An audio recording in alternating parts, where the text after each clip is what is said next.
Hello friends and welcome to our web design and development tutorial. In this part, we are discussing about ways to insert CSS or methods of inserting CSS or writing CSS. There are three ways of inserting or creating CSS for HTML page. First method is inline CSS inside an HTML element. So this CSS is written inside a style attribute. Then we have internal CSS, which is written in the head section using a style tag. So in the previous example, we have discussed about internal CSS. Then we have external CSS, which is also written in a head tag but using link tag. So external CSS is actually written in an external file, and that file is linked using the link tag, and that link is provided in the head section. Now we'll discuss these examples. So I will create a page here. So I will copy these codes and I will create a page here. So I'm creating a simple HTML page here, and in this page I will discuss about CSS ways to insert CSS. Now I will save this page as insert css.html. So I have head, I have body,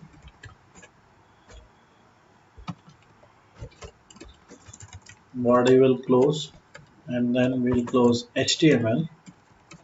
So this is a simple HTML document with one title, head and body. Whatever information we have to show to users, that will be written inside body. So in body I will write one heading and one paragraph. So let's say this is heading and this is paragraph.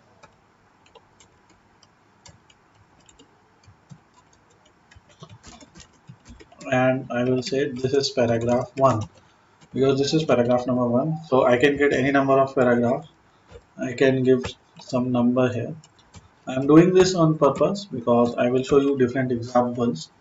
So now we have one heading and 5 paragraphs here in our document. There are two ways of opening this document in a browser.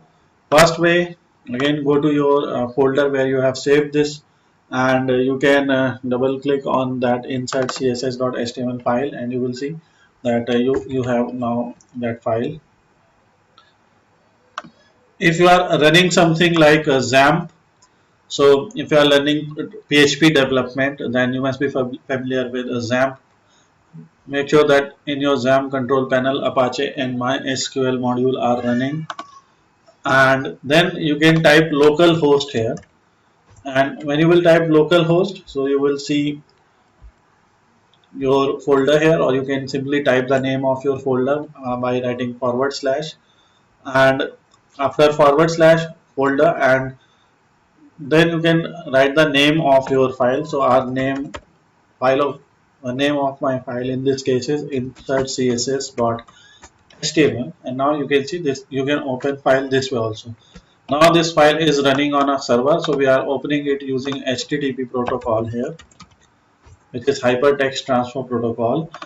In this case, we are opening it using the file protocol. So we use file : then 3 / then the complete path of that file. Again, to see examples of CSS, we can use any of these methods. Now, first I will demonstrate you about inline CSS. So you can see from this document here that inline CSS is written inside an HTML element, and I want to add here that it is written inside an HTML element using a style attribute. So every tag can have an attribute that is called a style. So we write h1 style is equal to, so whatever CSS we have to write, so we can write the CSS here. So if you remember the syntax of CSS that we discussed in previous part, so in this syntax here you can see that after selecting a particular tag, we write some CSS properties inside curly brackets here.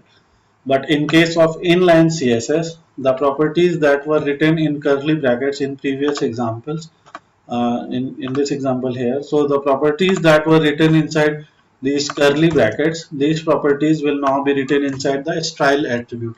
So I will copy these properties.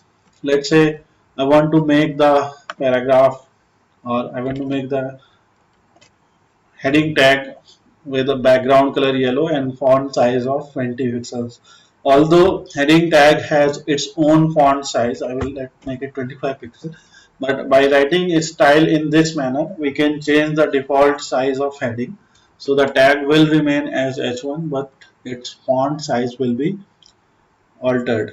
And now I will go to front end, and when I will reload this, you can see that this tag is now affected. Now suppose we have other heading tags. We have h2 tag. I will write it as this is a subheading. So in this subheading, and now when I will reload it, you can see this subheading is not affected. Let's apply this same style to a paragraph tag, and we can write some different properties here. So let's say for paragraph tag, I want to make the font size as 20 pixels, and I want to make font family as Verdana.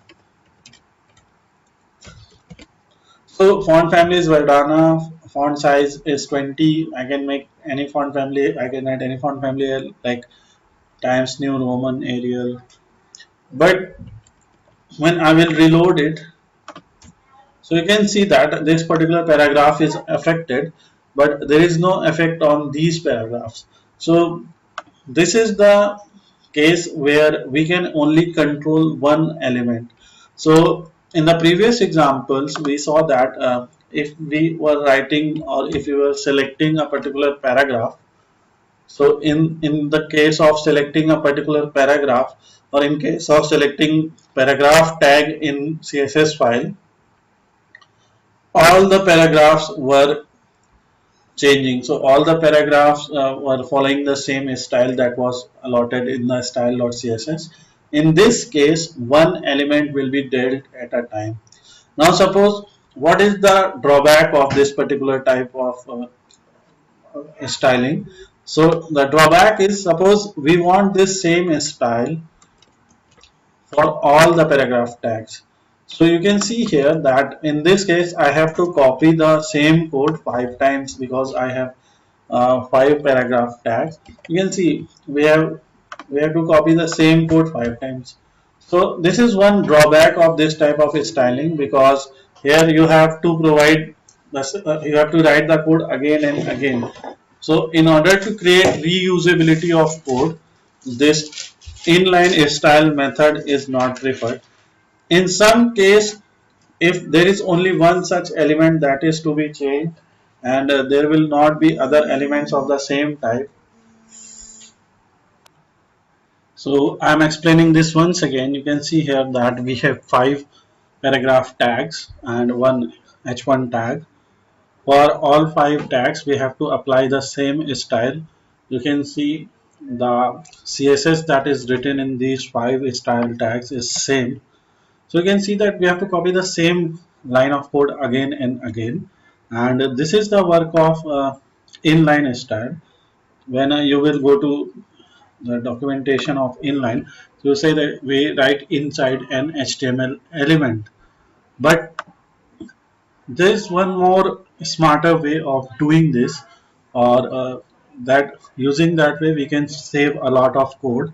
So for reusability of code, we can copy this code once.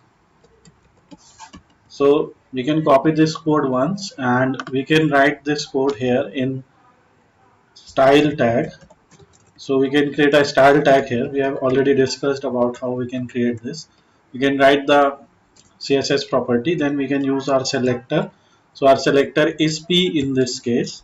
So now, so P is selector, and now what we can do here is we can remove these style attributes. So I will copy this and I will replace it with P.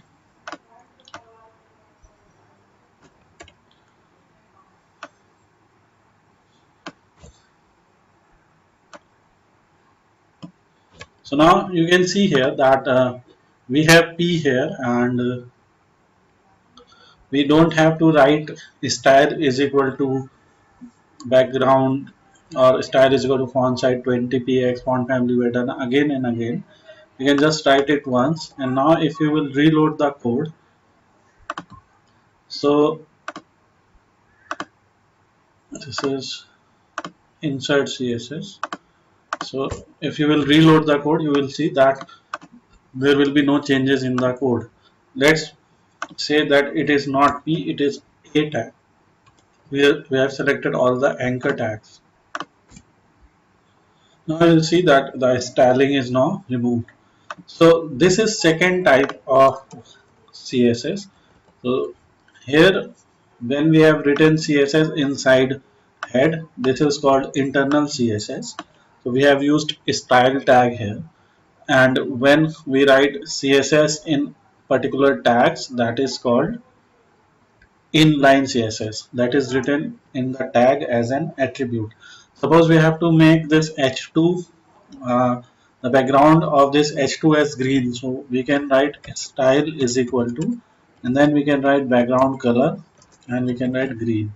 So now, because this particular styling is applied to this heading tag, and we have only one such tag, so we can write it here. And now you will see that the second tag is now green, the upper tag is now yellow, and the CSS for these tags, which are paragraph tags here, the CSS for these tags is written here inside head.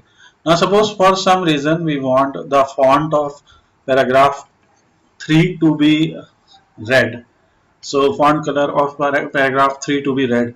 So in that case, we can write style is equal to color red. So now you will see that, and here I will write font color is equal to blue. So you can see that by selecting all the paragraphs tag, we are saying that we want the color of all the paragraph tags to be blue. So the meaning of this line is this. So we want all the paragraph tags to have font size of 20 pixel. Their font family should be Vardhana, and their color should be blue. And now when you will execute this, so you will see that all other paragraph tags are now blue, but only paragraph 3 is red. So this means here that inline CSS has the highest property, and then we have external and internal CSS for hierarchy, in hierarchy. So if you will apply this inline CSS, so it will not matter if that particular tag has been styled in a particular way in the internal CSS or in the external CSS. But if you have applied a style to it, so it will follow that style, because this tag has highest priority, and then the properties of this internal style will be considered. Now suppose we don't want this style to be written here. So we have already discussed that we can have more than one page in a website, and suppose this same style we have to write in that page also. So in that page also we have to create the same style tag. So instead of creating the same style tag in every page, because we'll be writing the same piece of code again and again, so what we can do here is we can cut this code, and we can write a link tag here, and we can write it like link rel is equal to style sheet, type is equal to text forward slash css, and href is equal to, we can write the name of that particular file in which this css will be saved. Let's say the name is style2.css, because we already have a file named style.css, so we can make it style2. So here I have saved the css here, and in the css folder I will make it as style2.css. and now because this style2.css is inside CSS folder. So I will write it like this. So in the previous example, you also saw the case where we have two pages here. Let's see once again. We have these two pages here.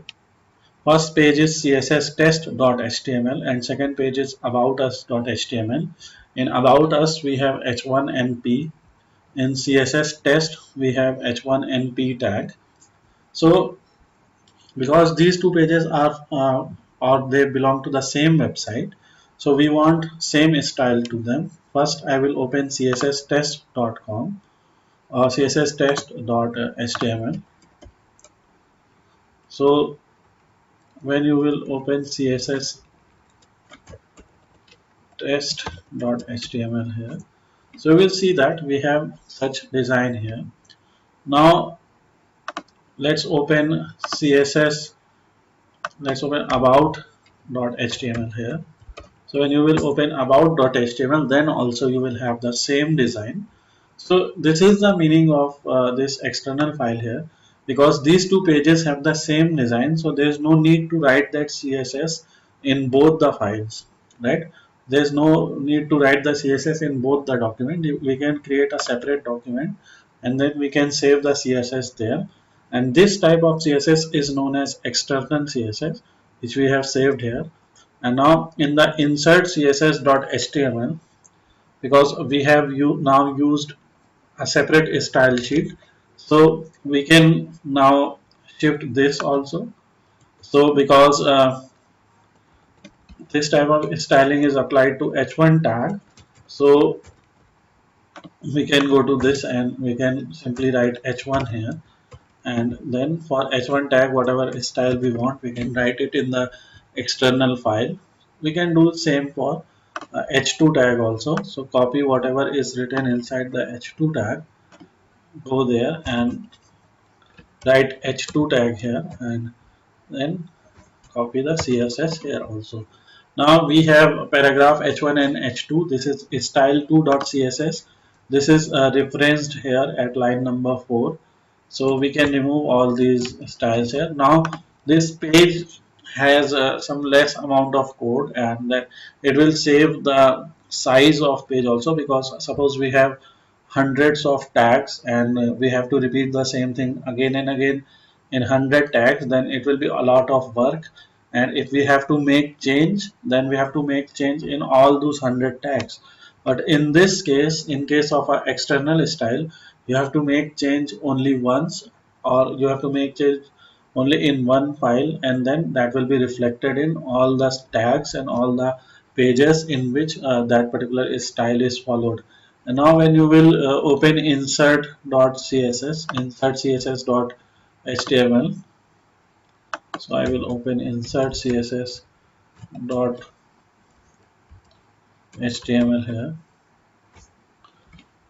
Uh, this is insert css.html. So now you will see that we are seeing the same styling here, because again this style2.css is referred here. Let's refer it to style.css. Now you will see that the style will change. You can see, so now it's following the style of the first type of CSS, and then we have another file. When you will refer it to the second, so it will follow the styling of that. So we have two style CSS in both. This is style 2. Here paragraph h1 and h2 are styled in a different way. Here h1 and paragraph are styled in a different way. So whichever style is applied to a page, we can follow that. So this particular type of referring to a CSS file or writing a CSS in head is known as external CSS. When we write style in style tag in head, that is known as internal CSS. So this is external. When we write style tag here and we write our style here, so suppose we have some hyperlink here. Let's say ahref is equal to about dot html. We want to refer to this page. We want to make a link for opening this page here. Yeah, I will write about here, and now inside this style you will write a. So we have selected all the anchor tag. and I want to say that I want the color of A to be green. So by default color of A is purple. Now I will open it, and now you will see that the color of A is green. I can visit it and it will remain green. So this type of styling is called internal. This type of styling is called external, and this type of styling is called inline CSS. Inline CSS is now, it is not written nowadays. We avoid writing inline CSS because inline CSS takes a lot of space. So the most preferred way of writing CSS is external CSS. So we should follow this particular type of CSS writing.